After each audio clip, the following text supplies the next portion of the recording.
সুপ্রিয় দর্শক, আজকের আলোচনা আজকে যে বিষয় নিয়ে একজন প্রশ্ন করেছে আমাদেরকে, ড্রাগন ফল মোটা করার জন্য কোন কীটনাশক ব্যবহার করতে হবে সেই বিষয় নিয়ে আজকের আলোচনা। আমরা স্ক্রিনে দিয়ে দিয়েছি।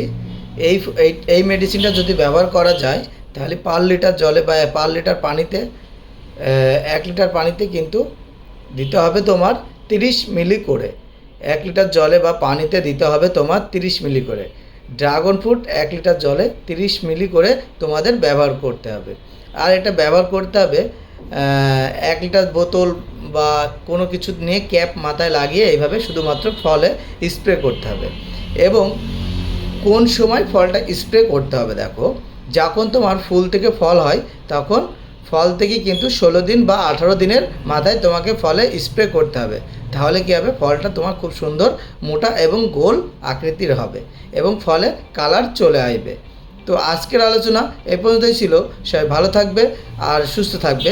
যদি আরও প্রশ্ন থেকে থাকে হোয়াটসঅ্যাপে আমাদের লগ দাও বা আমাদের কমেন্ট করে জানিয়ে দাও। তো ভালো থাকবে, সুস্থ থাকবে।